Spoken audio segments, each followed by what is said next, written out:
There's less than 24 hours left for voting. And I did a stream a couple days ago reviewing a couple games, but it didn't get saved. So, here's my second attempt. This is the 2025 BigMode Game Jam game reviews. The theme is power. There are 841 submissions, and I will only be looking at a couple of them. I will be voting and reviewing games from teams that have voted and reviewed my game, What the Splunk. Depending on how this goes, I may review more games in the future. We'll see. Let's start with the games I covered on stream. This is Experiments in Magic by Build Games. This is a fun 3D sandbox game about finding different powers by writing runes in books and discovering spells. You open a book, write some runes, which you'll be guessing at first, close the book, pick up the closed book, and cast a spell. It took me a little bit to get the hang of it, but after trying out different combinations of runes, it was a lot of fun. And very surprising to see what effect will happen. I discovered the heal, degrowth, shrink, duplicate, and levitate. Watching them interact with each other is very great and causes some unexpected results.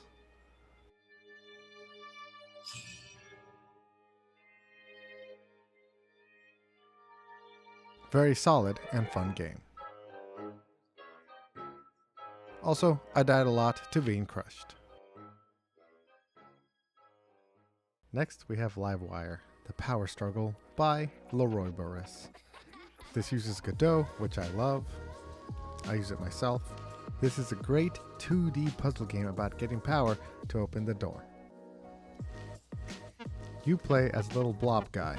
You pick up the cord and connect it to the plug, and the end of the cord should be in a position to make a connection to a switch, which will open the door.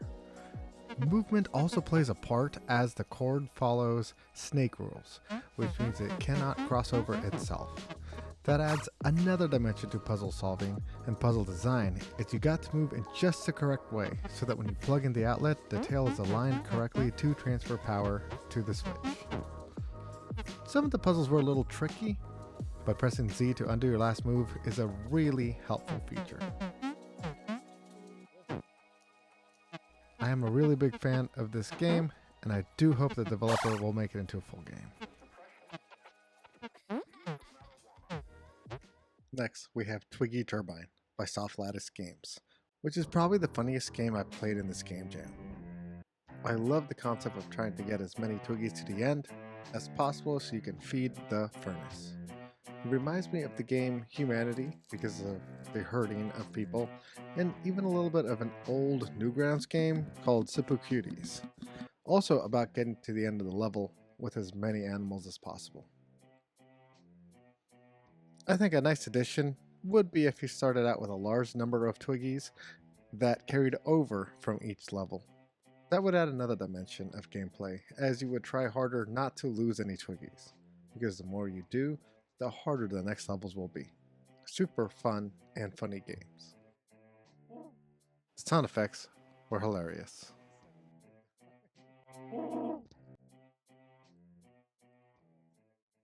Frog Eat World by Neonix, Assembler, Cormalva Music, and Jan Bichittel.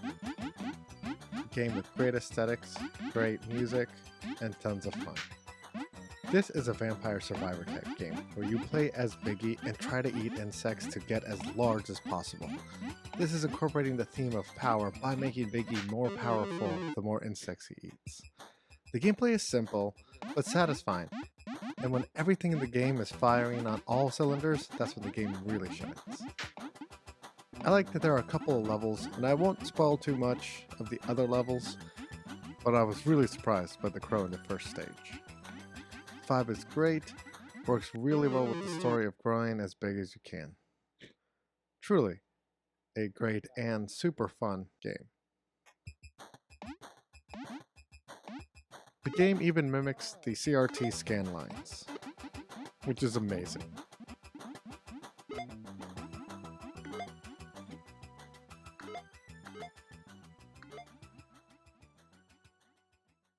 Now we have Curry Curry Wonderland, I believe that's how you pronounce it, by Brian Woe, Jake the Human Jr., Soar, and Ed 002. In this game, your power drains, and once it reaches 0, which takes about 8 seconds, you will die. So really, you have those 8 seconds to make some progress and drop a marker where you want to respawn next time. If you haven't placed the marker down and the 8 seconds are up, you start back at the beginning of the level. It took me a little bit to understand and play, and to be fair, I'm playing on a keyboard. But I do like the mechanic. It gives a sort of Groundhog Day feel, as everything resets after you die.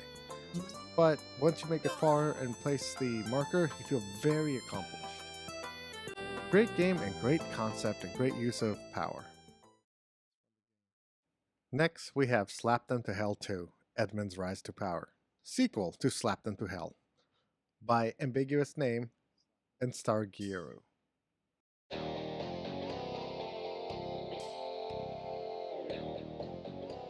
A first-person slapper, where you go around and take out enemies by slapping them. This slap type game took me a little to get the hang of. I thought the arm was a gun at first, but once it clicked, I really enjoyed it. The movement of the arm maps the mouse, so you have a fuller range of motion than you may think. This was fun, but for me a little hard to control. I also like how the intro reminds me of the NES classic Bad Dudes. There are a lot of enemies to slap, and it can get a little bit overwhelming, but it's all part of the fun. I am now holding out for an all-slap Souls-like game.